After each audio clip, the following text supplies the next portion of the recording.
बिस्मिल्लाहिर्रहमानिर्रहीम। हजरत दानियाल अलैहिस्सलाम एक दिन जंगल में जा रहे थे कि आपको एक गुंबद नजर आया। आवाज आई कि ए दानियाल इधर आओ। दानियाल अलैहिस्सलाम उस गुंबद के पास गए। मालूम हुआ कि किसी मकबरा का गुंबद है। जब आप मकबरा के अंदर तशरीफ ले गए तो देखा बड़ी उम्दा इमारत है और इमारत के बीच में एक आलीशान तख्त बिछा हुआ है, उस पर एक बड़ी लाश पड़ी हुई है। फिर आवाज आई कि दानियाल तख्त के ऊपर आओ। आप ऊपर तशरीफ ले गए तो एक लंबी चौड़ी तलवार मुर्दा के पहलू में रखी हुई नजर आई।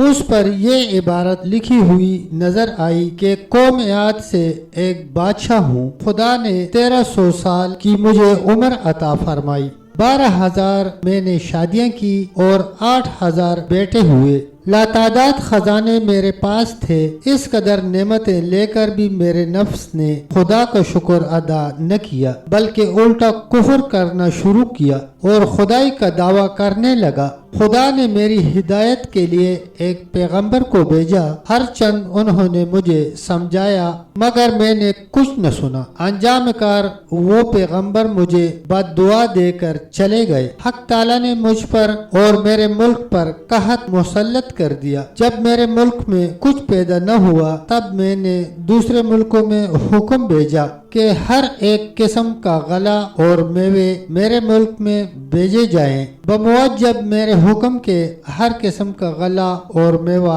मेरे मुल्क में आने लगा। जिस वक़्त वो गला या मेवा मेरे शहर की सरहद में दाखिल होता फौरन मिट्टी बन जाता और वो सारी मेहनत बेकार जाती और कोई दाना मुझे नसीब न होता। इसी तरह 7 दिन गुजर गए। मेरे किले से सारे अबाली मवाली बीवियां बच्चे सब भाग गए। मैं तन्हा किला में रह गया। सिवाय फाका के मेरी कोई ग़िज़ा न थी। एक दिन मैं निहायत मजबूर होकर फाका की तकलीफ में किला के दरवाजा पर चला आया। वहाँ मुझे एक शख्स नजर आया जिसके हाथ में कुछ गला के दाने थे जिनको खाता चला जा रहा था। मैंने उस जाने वाले से कहा कि एक बड़ा बर्तन भरा हुआ मोतियों का मुझसे ले ले और ये अनाज के दाने मुझे दे दे, मगर उसने न सुना और जल्दी से उन दानों को खाकर मेरे सामने से चला गया। अंजाम ये हुआ कि उस फाका की तकलीफ से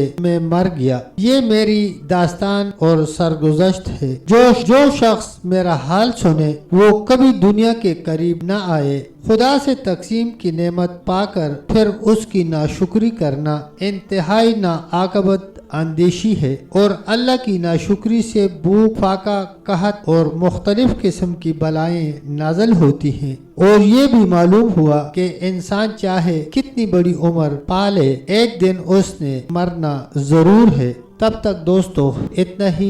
मिलते हैं इंशाल्लाह अगली वीडियो के साथ। तब तक के लिए अल्लाह हाफिज, अल्लाह निगहबान। अगर आपने अभी तक हमारे चैनल को सब्सक्राइब नहीं किया तो बराए मेहरबानी चैनल को सब्सक्राइब करके बेल आइकन के बटन को प्रेस कर लें ताकि हमारी हर नई आने वाली वीडियो आप तक बर वक़्त पहुँच सके। शुक्रिया।